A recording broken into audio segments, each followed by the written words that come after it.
욥기 18장에서는 아주 깐깐한 전통주의자인 이 빌닷이 다시 등장합니다. 빌닷은 등장하자마자 친구들과 욥을 아주 매우 공격적으로 이렇게 비난하기 시작합니다. 저는 욥이 이런 논쟁적인 사람들과 어떻게 그동안 친하게 지냈는지 우리가 이 세 친구와의 대화를 들여다보면 사실 잘 이해가 되지 않습니다. 원래 어려울 때 도와주는 친구가 진짜 진정한 친구지 않습니까? 그런데 이들은 욥을 도울 생각은 하지도 않고 자기들이 뭔데 하나님 앞에서 감히 이 정의의 칼을 막 휘두르려고 하고 있는 것인지, 그들의 오히려 영적 상태가 더 안 좋은 듯 보입니다. 욥기 18장 1절에서 3절입니다. 그러자 수아 사람 빌닷이 대꾸했습니다. 자네 도대체 언제까지 말을 할 건가? 정신 좀 차리게. 우리도 말 좀 하세. 어떻게 우리가 짐승 취급을 받고 자네 눈에 그렇게 비열하다고 여겨지는 것인가? 자, 우리 2절의 해석은 조금 난해한 부분입니다. 자네라고 여기는 돼 있지만 개역개정에는 2인칭 대명사를 사용했어요. 너희가 어느 때에 가서 말의 끝을 맺겠느냐? 너희가 어느 때에 가서 말의 끝을 맺겠느냐? 자, 여기서 너희라는 것은 이제 이 단어 자체가 복수잖아요. 이 복수에 대한 다양한 주장이 있어요. 첫째는 이 너희라는 것이 욥을 비롯한 의롭지 못하는 자들을 이 통칭하는 말이다.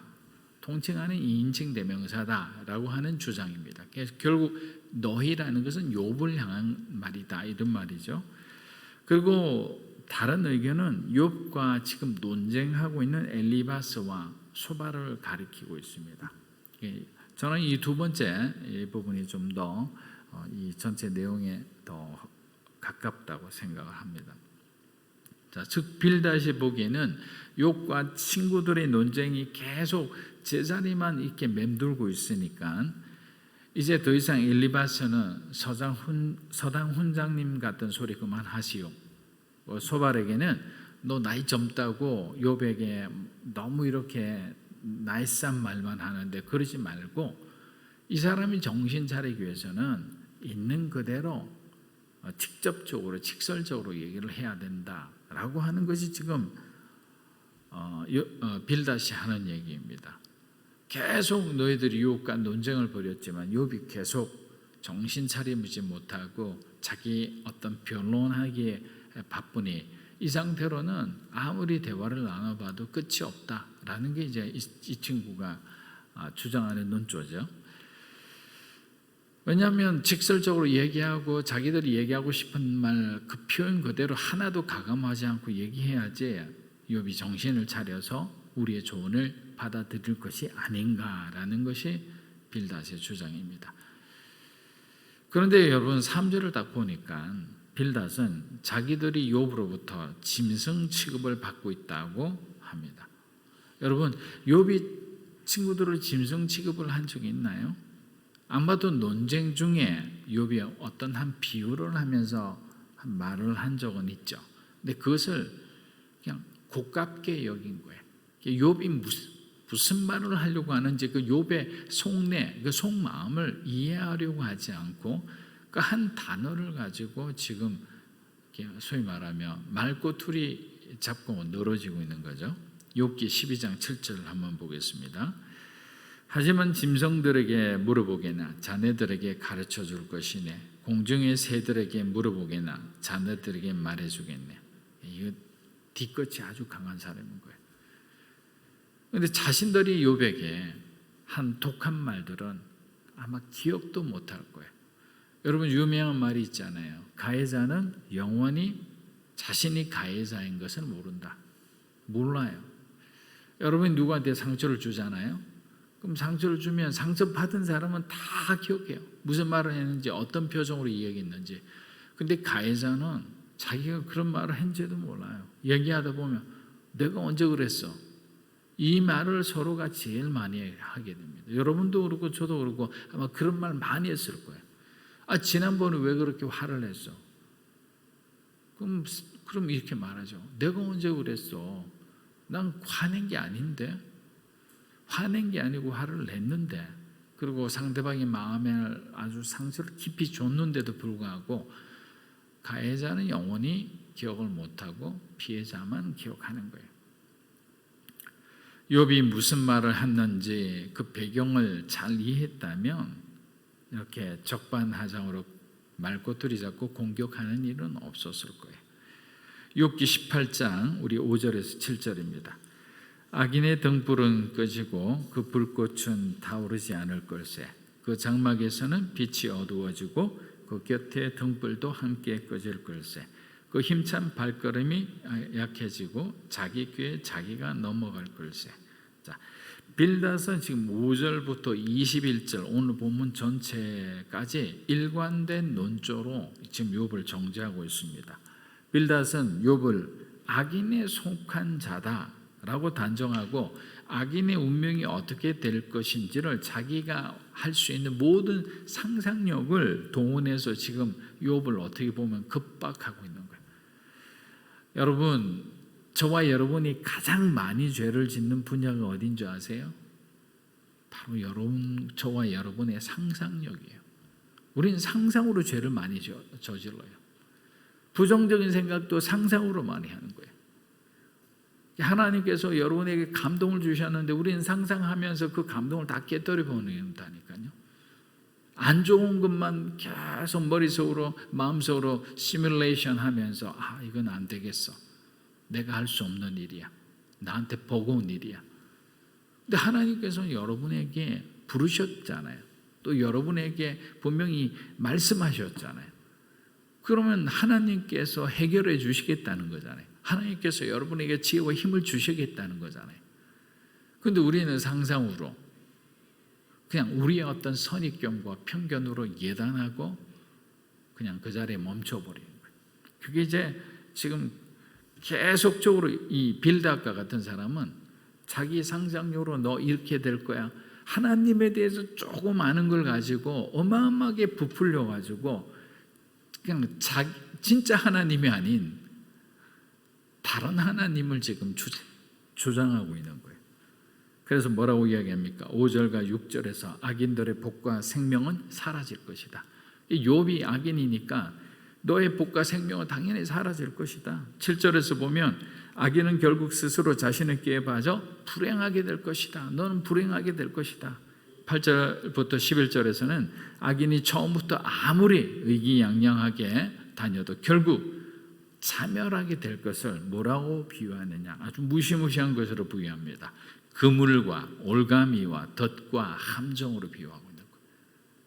너희들이 아무리 잘난 듯 이렇게 네가 이렇게 변명해도 결국 너는 올가미에 걸릴 거야. 하나님 저는 거물에 걸릴 거야.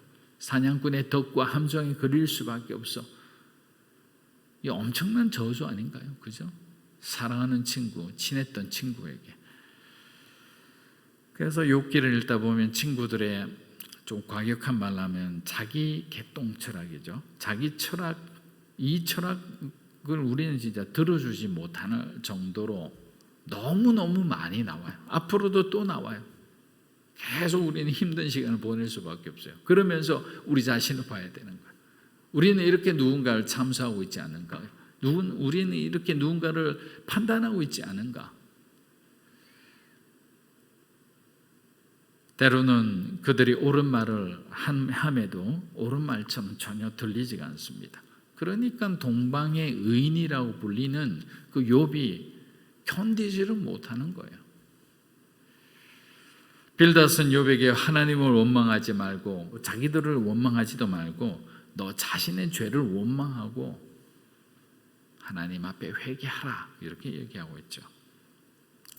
그냥 친구에게 사형 선고를 내리는 거와 마찬가지인 거예요. 여러분 욥이 잘못했다고 만약에 칩시다. 그래서 그가 이들의 독한 말을 듣고 회개했다.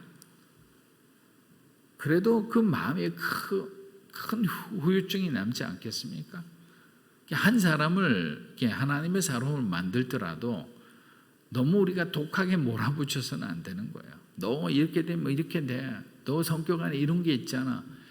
그냥 사람을 그냥 분해하듯이 해체하듯이 막 그냥 탁탁탁탁탁 해가지고 완전히 그 사람이 자기의 죄를 인정하지 않을 수 없게 만들었다 쳐봐요. 그래서 회개했어요.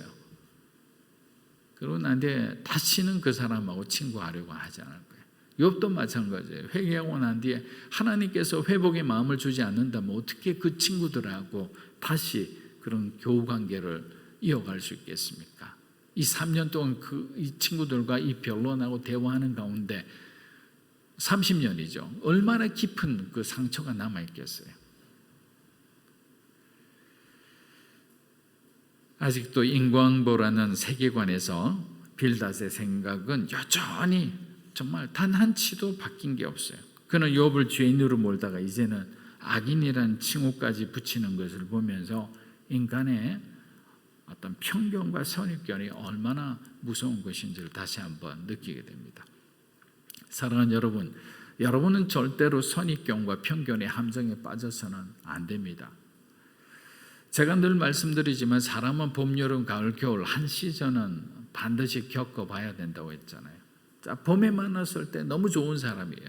그래서 막 좋아하기 시작했는데 여름날 되니까 그 사람의 그 봄의 장점이 다 사라져버리고 단점만 무수히 보이는 거죠. 그래서 이 사람은 우리가 함께 갈 사람이 아니다 하고 그냥 잘라버렸어요.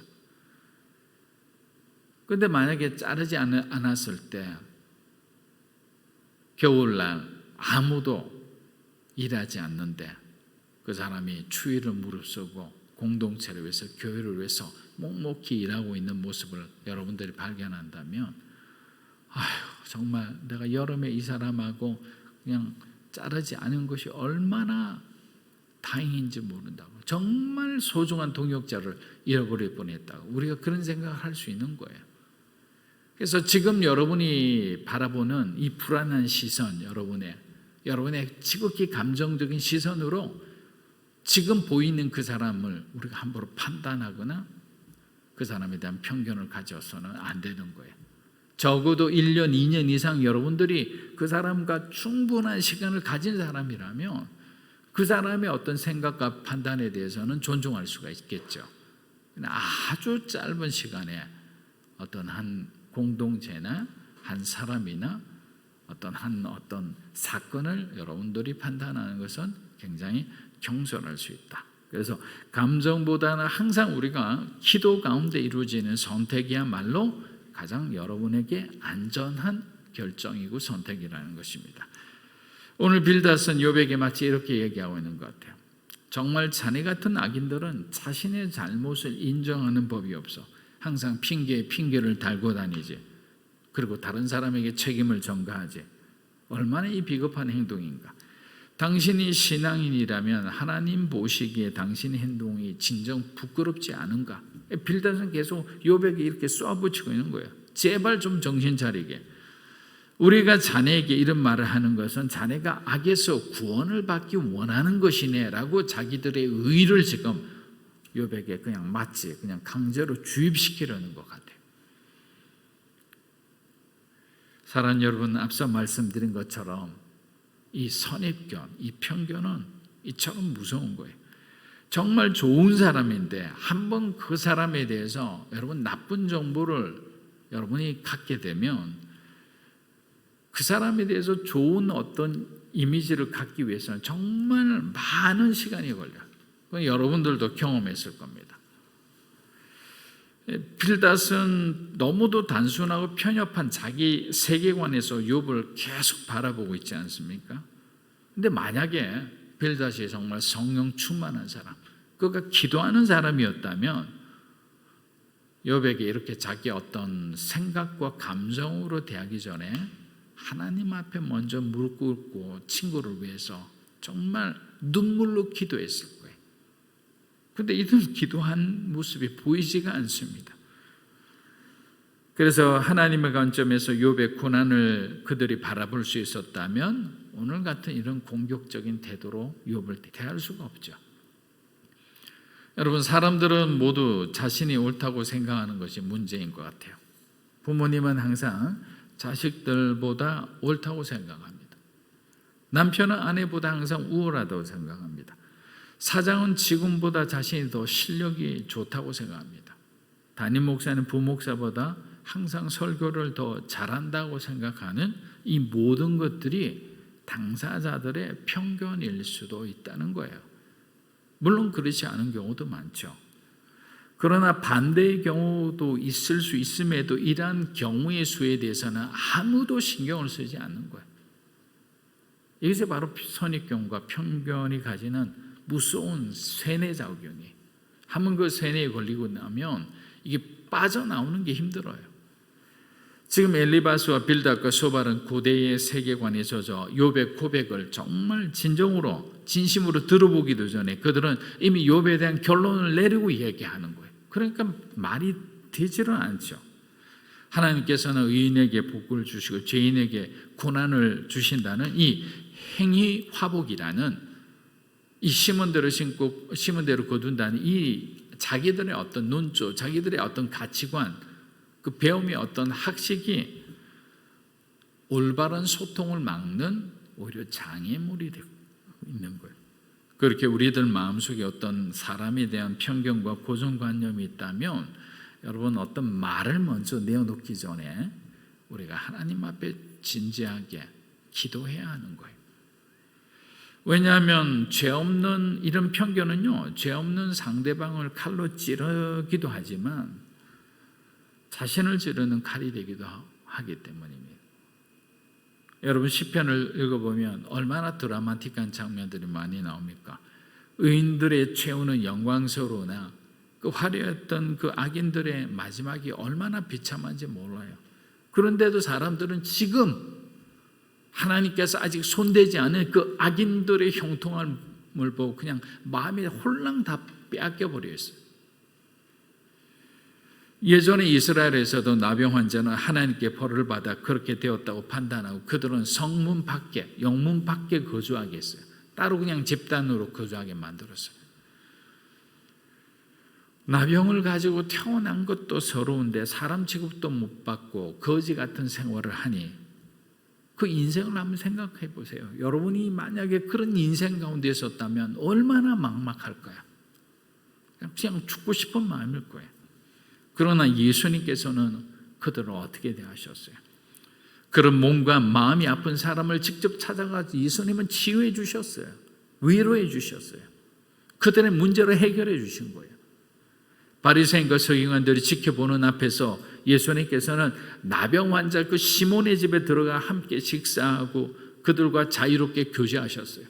그렇게 바리새인과 서기관들이 그 모습을 보면서 그 제자들에게 뭐라고 말해요? 너희 선생들은 왜 저런 행동을 하느냐? 우리 같은 고풍스럽고 고귀한 사람들과 교제를 해야지. 저렇게 더럽고 천하고 불가촉 천민 저들과 왜 함께 하느냐? 이게 세상의 편견이었어요. 예수님은 그런 세상의 편견을 깨뜨리신 분이에요. 사람들은 선입견을 가지고 그들을 차별했으나 예수님은 그들을 하나님 나라의 백성으로 대해주셨다는 거예요.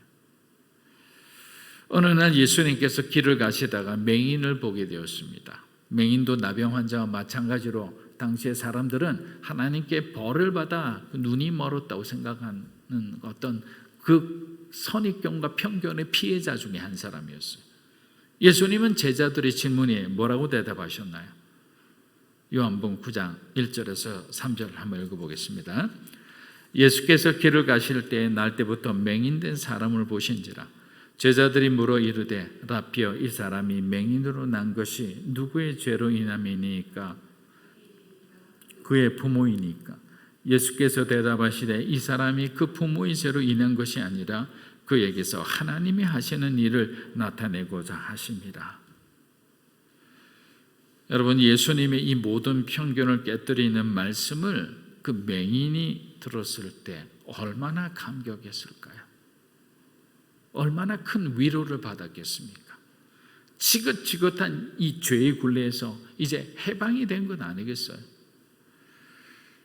그런데 만일 욥의 세 친구가 당시 이스라엘에 살았다면 나병 환자도 맹인도 모두 죄를 지어 이렇게 된 것으로 생각하고 아예 상종조차 안 했을 거예요. 바리새인과 이 서기관들과 백성의 장로들이라는 사람, 이 지도자라는 사람들하고 똑같은 스탠스로 바라봤을 겁니다.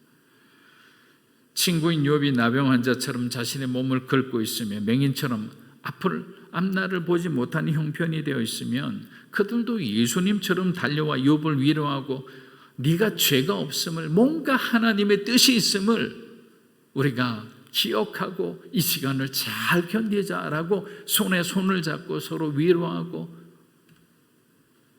욥을 위해서 뭐라도 했을 거예요. 근데 그들은 그렇게 하지 않았습니다. 사랑하는 여러분, 믿음으로 사는 교회의 성도라면 절대로 남을 쉽게 판단하지 않아야 합니다. 버티컬 영성이라는 것은 하나님의 관점에서 세상을 바라보고 자기 인생을 바라보고 또 상대방을 바라보는 거예요. 그 하나님의 관점에서 보면 모두가 사랑스러운 사람이고 용서하지 못할 사람이 누가 있습니까? 예수님께서 저와 여러분을 먼저 용서해 주셨는데 서로 사랑하기에도 부족한 시간이에요. 미워하지 마시고 지금 여러분 마음에 불편한 사람들이 있다면 영적으로나마 여러분들이 그 사람을 용서합니다라고 풀어놓으셔야 돼요. 그래야 용서라는 이 과정을 통해서 하나님께서 여러분에게 놀라운 성령의 기름 부음을 충만하게 해주시리라 믿습니다. 항상 예수님이 보여주신 삶의 그 모습 그대로 순종하며 살아가는 믿음으로 사는 성도 여러분이 되시기를 주님의 이름으로 축복합니다.